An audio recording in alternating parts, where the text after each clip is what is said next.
First, the spaced-out series Red Dwarf III returns on a comedy collision course. Lister and Rimmer have finally arrived back on Earth, and the saga continues.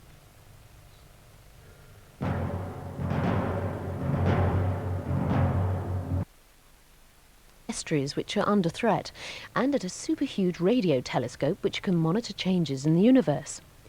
Here on BBC2 we have a special edition of Top Gear in 30 minutes as Willie Rushton travels to Spain to look at the most exclusive of cars in the first international Hispano-Suiza rally.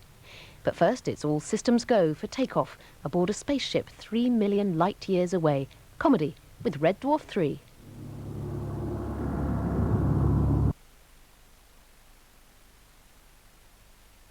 Report on one family's dilemma over the future for their unborn baby. That's next Thursday at 7:30. BBC One at the moment is looking ahead to a tomorrow's world when robots may be a feature of the operating theatre and ultrasonics used to protect historical monuments. There will now be a medium-sized intermission. Do the police have a secret weapon in the fight against crime? Yes, we in a special crime squad have been using wands for almost a year now. The youth of today, what do they really want? And to have Racco Welch dropped on top of me. Are British cinema goers suffering from a lack of choice? Albatross! Get wafers with it. Mime, is it a dying art? And Petula Clark, where is she now? These are just some of the questions I won't be asking in this week's Have I Got News For You? Albatross! Now on to, we embark on an interstellar journey to the outer reaches of absurdity in Red Dwarf. This week's Red Dwarf contains scenes which are unsuitable for younger viewers and people of a nervous Margate.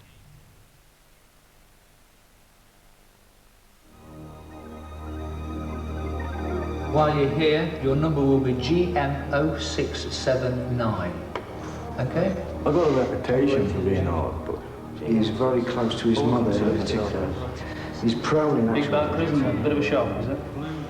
Have you ever taken drugs? Mainline? Anything like that? What's your date of birth? 7672. Treat them as human beings.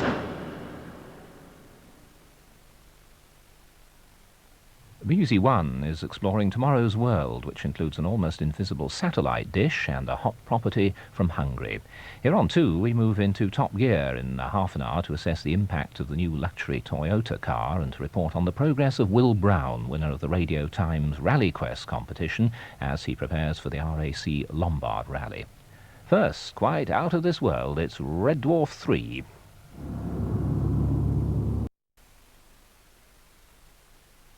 It reports on London Underground's efforts to introduce changes in the way it manages its business. For the first time, television looks inside staff retraining, including crisis management courses. Stephen Gardner investigates whether changing attitudes will produce a safer and more reliable service on the world's oldest underground transport system. First sight, next Thursday at 7:30 on 2. Oh, hello again. This is Miles Cholmondeley Warner issuing you an invitation to look at it this way. Now today, I'd like to present my dear friend, Mr. Grayson. Look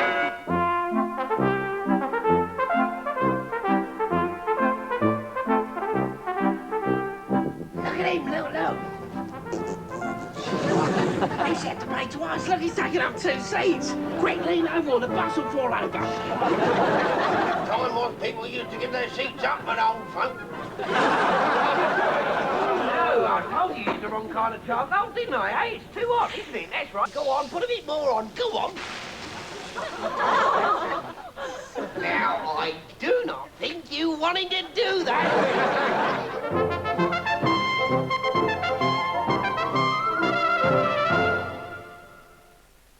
Over on BBC One now, the Tomorrow's World team try out the latest flight simulators, which will soon be seen in amusement arcades.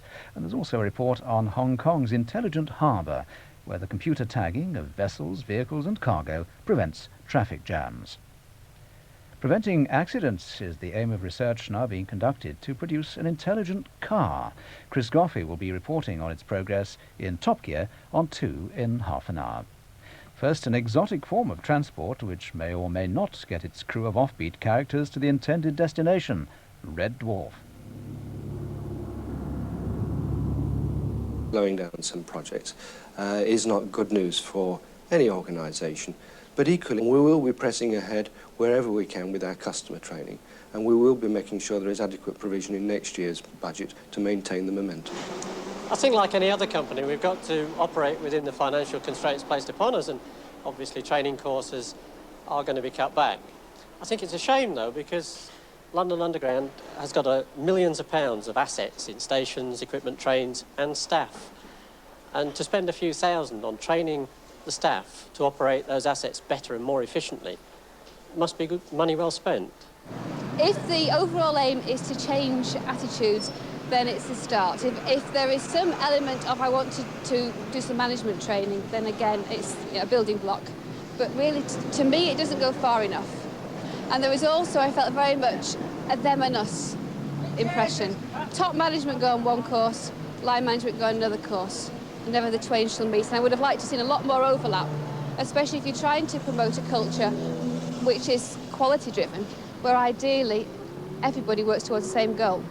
I'm supposed to spread the word that we've got to change, but I'm a little bit scared of myself of changing because I might not have a job at the end of the year, because part of that change might mean that I've got to change my job.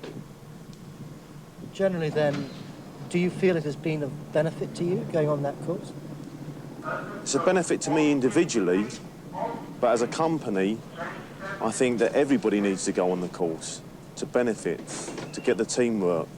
In my view, there are ways of training people either in a residential training centre or in a centre like this, which at the end of the day you can actually achieve similar sorts of learning objectives.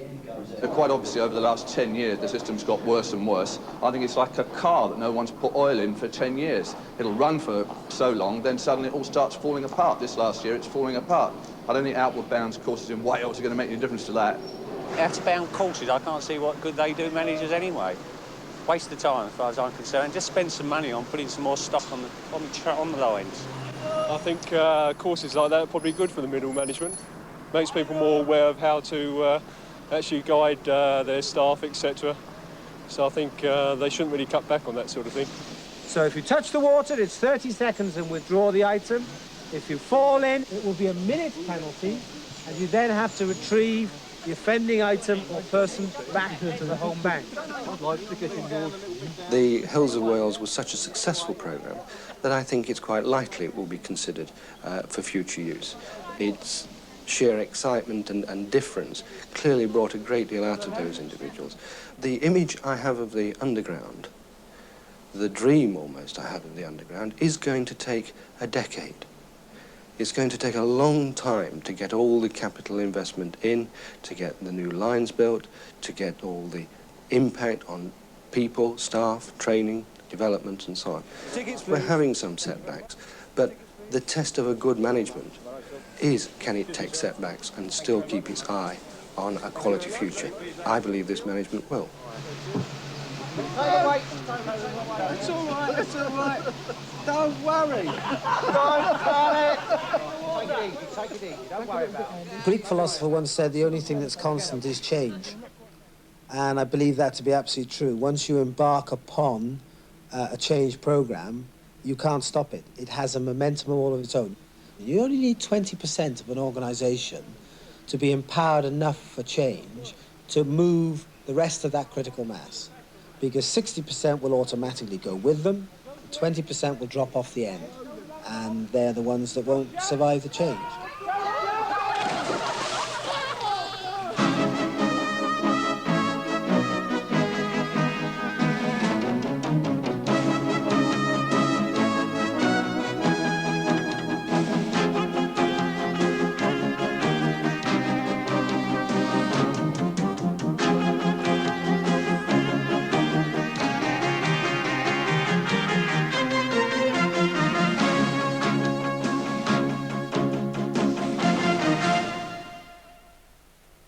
In next week's First Sight, Terry Dignan investigates what's been described as one of Britain's fastest-growing industries, political lobbying. From a letter to your MP to a multi-million-pound campaign to change legislation, lobbying may take many forms. But with a massive increase in consultancies, which for a price will whisper your opinion in the right ear, are those in the know getting their way at the expense of the ordinary man in the street? That's First Sight, next Thursday at 7:30 on BBC2. Starting tomorrow, a new series of the Travel Show Guides. During the next few weeks, we'll be featuring 6 holiday areas, ranging from Southern California to Malta. In each programme, we'll be looking at the resorts in detail and including the bad points as well as the good ones. In this first guide, we're looking at the Greek islands and the concept of island hopping. All the facts and figures in the Travel Show Guides, tomorrow at 8:30 on 2. Over on BBC One now, Bob Symes does a disappearing trick that takes the pain out of papering, and how a new dam will leave 2 nations with nothing to drink in tomorrow's world. Here on 2 in half an hour, there are some classic cars under review and some new models to test in top gear. And that's after Crichton learns a lesson about life, or the lack of it, on board that comedy craft Red Dwarf III.